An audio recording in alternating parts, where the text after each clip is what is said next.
Welcome to our Fiery Embers show on the Everyday Athlete Podcast Network. This live show is not one that is going to bring you the latest tip on how to increase your VO2 max, but it will make you laugh, which might have some cardio benefits. So stick around and get to learn more about our guests outside the world of swim, bike, and run. Today, I am being joined by Michael Brydges. Michael has just returned back from Tokyo after racing the Tokyo Marathon just for this show. I'm just kidding. Or am I? Anyway, before I bring Michael on, check out the Everyday Athlete Podcast Network on your favorite podcast platform. We have a variety of shows, which means there is something for everyone, from music and food to human interest stories of everyday athletes overcoming obstacles to reach their finish line. Be sure to subscribe, rate, and review. And now on Spotify, you can comment on our network so that we can continue to bring great guests like Michael to our shows. So without any further ado, let's get Michael on to our Fiery Embers. Hey, Michael, how are you? Good. How about yourself? I am fantastic, man. Ever since I came across your account on Threads, I've been just enamored with who you are as a person, and interviewing you for a feature on our website really allowed me to get to know you better. So thank you so much for your time prior. Thank you so much for your time now, and I'm hoping more time in the future. Of course. No, I really appreciate you taking time to speak with me. It means a lot to me. So you're a New York City kid, and so we're just going to jump right into the food of New York City, and we're gonna do a random list of things: pizza or bagels. Which one wins? Pizza. I'm not sure if you've been to L&B Spumoni down in it's almost near Coney Island, but I have not. That place has been there since the Great Depression, actually, and it was actually recommended to me by an Uber driver of all people while I was driving somewhere in Brooklyn, and he just raved about it. And so I finally found it, and we went, and my God, every time my wife and I are in the city, we want to go back, but it's just so far south in Brooklyn that we're just like, one day we'll go. But we used to, when we lived in South Brooklyn, I'd say like every month it'd be like L&B Spumoni, because they also make their own homemade ice. Italian ice, and it's just during the summer, it's phenomenal. Does it come in a little cup with the little wooden spoon like the old school days that you get at the grocery store? It does. Oh, that is heaven. All right, what's the go-to slice when you're there? They only do pies, and they do a regular pie, but then they have this, it's almost like an upside down pizza Sicilian, and so it's kind of like the cheese is underneath the sauce. It's not deep dish pizza. Yeah, but it's just, I can't even describe it. Now I want to go back to New York and just go right now. You got me drooling, dude. So one of our community members, he's out in Pennsylvania, posted about a mustard pie. Have you ever heard of this before? No, I have not. So I think he's near Philly. James is his name. He says that between the crust and the sauce, they put like a layer of spicy brown mustard. Then they put the sauce, and then they put the cheese over top. And he says that the tanginess from the mustard just makes it outrageously good. So I might have to give that a shot one day. It sounds sounds weird, but no, I love spicy mustard, so maybe I like it. Pizza or cannolis? I mean, I'm a pizza guy. Just more than likely, whatever question you ask about food, if the pizza's involved, it's probably going to be pizza. I'll switch it up then. Cannolis or Chinese food? I mean, New York Chinese food is just like so much better than anywhere else in the country. So, I mean, I probably would have to say Chinese food. Chinese food or a pastrami sandwich? I'll be honest with you. I don't know if I've ever had one. What? I know. What about corned beef? I'm not sure, actually. My wife may have made it for me before, but I don't think I've had it in the city. We might have to run you down to Katz's for a moment then. Chinese food or a knish? Ooh, there's one of those by my house now. It's probably still Chinese food. The wonton soup is just hits different. It can't be beat, dude. Like when I tell people about Chinese food, I live in LA now, but when I tell people about Chinese food in New York City, it's like, it's unmatched. It really is just unmatched. We went to a place, we lived in Phoenix, called Jade Palace. And it was the first time I've ever had fried rice that has come close to New York City. And it was so good. My wife's face just burst out in laughter because it looked like I was having an experience when I was eating it. Like it was so damn good. Just brings you back. Just brings you back. Have you ever heard of bulletproof Chinese restaurants in like the Bronx and like the outer boroughs? It sounds familiar to me. So when I've mentioned this before, people are like, what are you talking about? I'm like, it's literally the restaurant is behind a bulletproof glass. Yep. And they have like a lazy Susan so that you put your money on the lazy Susan. They spin it around with your food so you can't get in. I didn't know that was what it was called. I had those when I used to live in Flatbush. Yeah. I always call them bulletproof Chinese restaurants, but the food that comes out of those places is it's unbeaten, undefeated. Especially if you go there often enough where they know what your order is and they know how to cook it just perfectly. Exactly. That's exactly right, man. You got to become a fixture at the restaurant. You walk in, you don't even have to place an order. Exactly. There is a restaurant, pizza joint in Seattle called Bambino's, and I would go there every Friday, and I would walk in, and they would be like, here you go, because I would order it and then just pick it up, and they would be like, hey, here you go. Like they didn't even have to ask me my name anymore. They knew exactly what it was that I wanted. I used to work at the World Trade Center, and this is going to sound so weird, but when I was trying to lose weight and my doctor was like, you need to eat healthier, I was like, okay, I'm going to go to Subway and I'm going to basically get a vegetable sandwich. And it became literally a daily thing. I would eat it every single day for lunch to the point where I would walk in. There could be a line out the door. They would see me and they would just start making my sandwich. And then I could just jump in line in front of everybody. It was one of the only places where I felt super special. I remember it was for a little bit. I moved to Florida to be with she was my fiance at the time, to be with her family, and then we moved back up to the city. And I went back in. It had to be maybe 8 months later. I walked in and I was ordering my sandwich, and the woman was like, "Okay, what do you want?" And then she looked up. She's like, "Oh my God!" She remembered you? Yeah, she was like, "I'm so glad you're okay." It's awesome. You need to go back into the city one day and get a picture in front of it. That would be iconic. It was in a subway station. Like you walk down the stairs to the entrance to the subway station, and they shut down that whole area for renovation. So I think they moved it, but the last time we went, it was just all boarded up, the whole stairway, and I was like, I am so sad now. Like all the memories probably went flying through your mind, man. Exactly.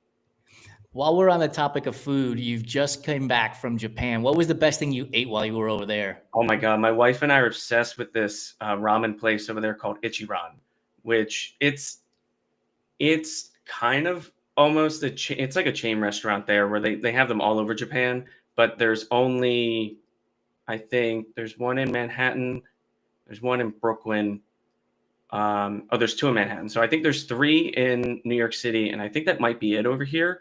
But they make everything fresh every day. They have like a secret spice creation that they have, and it is just incredible. And over there, you get like a whole bowl with ramen and everything. You can get eggs with it. You can get pork, whatever you want, and it's like $8, and it's huge. And then because I was carving up for the marathon, I was getting that, and then you can order refills for the ramen noodles. And so I would get I think the day before the marathon, I got the bowl of ramen, and then I got 2 full refills of the ramen. And my wife was like, "Can I curse? Is that?" Yeah. She was like, "How the fuck are you eating all of this?" And I eat fast. So she's still in her first bowl, and I'm just gulping it up like crazy. And we had that probably 5 or 6 times. We had it several times in Tokyo, and then we spent a couple days in Osaka. And the day we got there, I was like, "Oh, there's one down the street, so we need to go." And we got it there, and my wife actually got sick. We're not sure if it's from that or if it's from something that we got at 7-Eleven. 7-Eleven. We're going to blame it on 7-Eleven. It's got to be, because she's like, "I don't want to eat it now." And I'm like, "No, you don't understand. We're going to eat it again." But yeah, we are obsessed with it. Over here in the States, they only have it by Penn Station, and then it's basically Times Square. Okay. And it's like every time you order, it's like $30. And I'm like, my God, there's such a big difference between here and Tokyo, because over there it's just dollars and cents. Yeah. So when you're eating ramen and you're slurping and the broth is going everywhere, are you a napkin tucker Or you just take the napkin and then wipe your face I off? just wipe it. My wife, so in Tokyo or in Japan in general, it's like a custom where if you're eating ramen and it's good, you slurp really loud. Yeah. My wife doesn't like that. So we're in the middle of eating, and this guy next to her, because the way it's set up, it's kind of like these individual seats that are like divided by just little dividers. So you basically just have one little spot where you're eating, and you don't see the people who cook for you. They just come to you. There's like a curtain in front of you, and they lift it, they give you your food, and they say thank you, and then they walk away. And this guy is just slurping. She's like, "We need to get the fuck out of here. I'm going to lose my mind." And so then, of course, I start fake slurping, and she's like, "I'm going to kill you." Yeah, you're next. It reminds me, I was racing a half marathon once. This was in Texas. It was raining, and there was a guy behind me whose foot kept slapping. Right, it would slap the ground and it would make like that puddle splash at the same time. And I was running with a buddy of mine, and I was like, "Dude, we've got to pick up the pace and drop this. I can't take it anymore." So we pick up the pace, and then what happens, of course, is the guy behind us, foot slapping, picks up the pace too, because he's like, "I'm going to hang on to these guys." I was like, in the middle. Did you know he's pacing you? Exactly. He was stuck to our hip. Like after about a half mile, he finally stopped slapping his foot so hard because we dropped him a little bit, and we got far enough away we couldn't hear it. But I understand your wife's predicament with the slurping in that moment. Oh, yeah. Is there anything that you've enjoyed over there when you were in Japan? Because you've been a few times that you cannot get here in the States. I mean, you can get it over here. You can get Wagyu beef, but over there it's much more common and it's much cheaper to an extent. We went to this when we went last year. I did a bunch of research like on Reddit, trying to find like a good steakhouse to go to celebrate when I was done the marathon. And we found this steakhouse that had a couple restaurants, but it had such good reviews that we went and we had lunch. And literally, as soon as we went and we left, we were like, "We're coming back next year," because they give you the choice of all the different varieties of like grades of the meat, all the way up to like the master level to basically like sirloin. And we got kind of in the middle, and it just like melted in your mouth, and it was absolutely delicious. So when we went this year, we went for lunch one day, and then we went for dinner after the marathon, and we splurged a little bit and got the highest grade Wagyu beef you could get like in the country. And the chef made it, and I'm just sitting there like, "Oh my God, this is the most incredible steak I've ever had in my life." And we became friends with I think the guy who owns the place, and he was like, "Here's my personal WhatsApp number. When you come back next year, let me know in advance. I'll book you, and we'll get you set up." I love it. Yeah, so it was so good, so Dude, good. Isn't it amazing, like the experiences that you can have with food that you'll recall? I mean, you just told me about Subway sandwiches of all the things in the world, right? And you had this memory associated with it. Like food has a way of transporting us back in time to either people or areas and connections and the moments that we've been able to share.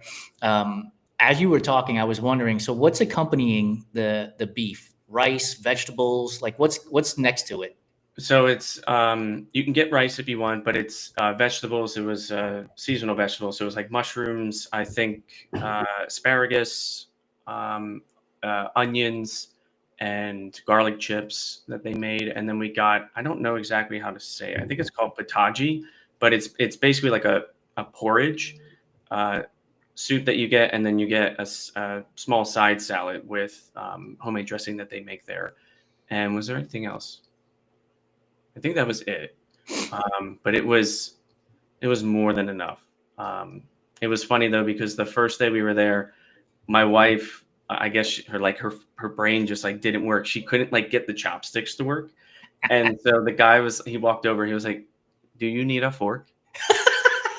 And she was like, "Yeah." Meanwhile, I hadn't used chopsticks in my entire life until we went to Tokyo last year. And I had always struggled with them, but I just like picked them up and I started to use them. And when we went last week, I was just like eating like it was nothing. And she was like, how do you know how to do this? And I've done this for years, and I can't do it right now. Did you tell her you've watched The Karate Kid 18 times, and so now you know? Tell her I caught the fly. Have you watched Cobra Kai on? Oh yeah, I haven't watched the newest seasons, but my wife and I were obsessed with the first couple ones. Same with dude. Like my wife and I got into it, like marathoning the episodes. And Ralph Macchio just got his star on the Walk of Fame out here in Oh, nice. LA. Yeah. And I don't know the guy that plays Johnny Lawrence, but he was at the display of Ralph Macchio getting his star, which was pretty cool. Before I ask you next question, shout out to Kevin Shea and Christy D for joining us over on Instagram. Appreciate your support. So let's do a crossover to one of our other shows, What's in Your Earbuds. Do you listen to music while you're running? And if so, what do you listen to? I do. It's kind of all over the place. And my choice of music is very weird because I grew up on not what you would call normal like music, like popular music of the time. I was listening to basically two things. It was either musical theater or it was, of all things, video game music. Interesting. And so I love the music for like the Final Fantasy role-playing games. And I've listened to them since probably I was about 13. And so my music is like a mixture of video game music, and then I find like fast, rock, EDM music that will help kind of propel me forward. And I actually have two running playlists. One that is just called Running Music and Shit, and then the other one is called Fast as Fuck Boy. So yes, when I usually it's really funny when I ran New York last year, it was my first time having those two playlists, and I got to about mile 17. And I texted my wife while I was running. I said, it's time to pull out the other playlist. And I started playing it. And I actually, my mileage went from like, I think it was like 7:30 a mile to like basically 7. And my wife at the end was like, how the fuck did you do that? Like she actually, we were talking about this the other day when I ran all my previous marathons before New York. She told me, she's like, I would be able to take my time. I could like go get breakfast and do whatever I wanted, and then like mosey my way over to the finish line to meet you and get pictures or a video of you. But after Tokyo last week and then New York, she was like, I don't have any time now because you finished so quickly now that I have to like rush to the finish line. And these last two marathons have been the first marathon, well, Tokyo last year kind of. But basically, like the last two marathons have been the first marathons where I've just like not been injured or had any issues at the end. Like I just finished and then I just keep walking. And so we had two of my friends come with us to New York last year. And she told them after I finished, she's like, yeah, it's going to take like a half hour. He's probably going to go to the medic tent. And then we have to walk out. We'll meet him like probably like 30, 45 minutes. And I texted her, I was like, I'm leaving right now. I'll meet you guys in like 10 minutes. She was like, huh? What are you talking about? Oh, so out of curiosity, you're running a 7.5 to 7 minute mile. When you're texting, how many spelling errors are in there? Any? Yeah, a lot. There's usually like random, like I hit enter a couple times, or I will like misspell a word, or sometimes I'll just type like one word and hope that she understands what I'm saying. I do also make it a habit to FaceTime her and her sister. They're like my two biggest fans. Her sister at the time, she lived in Florida. When I ran Boston last year and I finished all 6 World Marathon Majors, she flew up to be there. And I FaceTimed them actually last year when I did Tokyo because I called them at halfway through and I was like, I'm feeling good. I think I'm going to be okay. And then I got the mile 20 and I was like, I'm going to hit a fucking PR. And this year was a little bit different because I called them at like mile 17, mile 20. And I was like, I am suffering because it was so hot. It was the hottest Tokyo Marathon apparently they've ever had.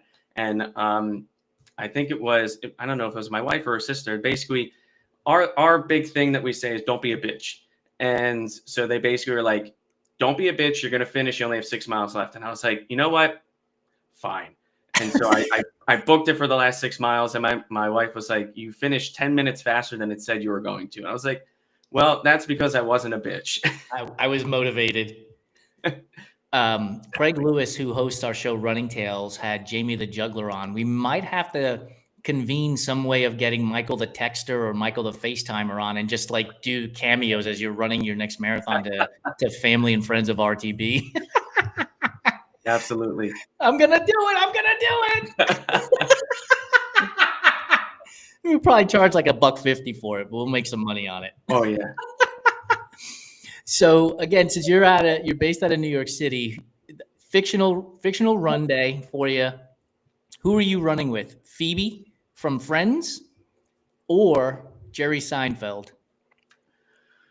I feel like Phoebe would be more fun to run with. She probably would keep me occupied, both with probably how she'd be running, but then also the things she'd probably be pointing out along the way. Probably all the dogs, and especially when I run up the West Side Highway, there's always some people that are they're dressed very oddly, and she probably would point them out as well. She would probably point out the guitar players that you'd have to drop some change in their guitar case as you're going by as well. Shout out to Helgi Olafsson for joining us. Thanks, Helgi. Appreciate the support. So my last question for you, what show that has been based out of New York City is your favorite TV show or movie for that matter? Oh, geez. Trying to think. Oh my goodness. There is nothing coming to mind right now. I'll give you a couple of Hill Street Blues, Blue Bloods. Obviously, Seinfeld and Friends were based out of New York. Movies, The Godfather, based out of New York back in the day as well. Actually, Wolf of Wall Street. That's a good one. That probably is my most recent favorite movie from there, based in New York. So before you get fired up for marathons, you're going to start pounding your chest. Oh yeah, got to bump those rookie numbers up. Michael, I appreciate your time. Where can people come check you out? All the stuff that you're doing, honestly, for runners in our community, but for non-runners as well. Your approach to inclusivity and diversity, from my opinion, is unmatched, and I appreciate you doing the things that you do. So where can people find you? That means a lot to me. So basically, TikTok, Instagram, Threads. I'm very bad at posting on YouTube, but everything is Mike Runs Marathons. Awesome. For those of you that joined us, we appreciate your support. Check out the Everyday Athlete Podcast Network on your favorite podcast platforms. And don't forget to subscribe, rate, and review so that we can continue to bring great guests like Michael on.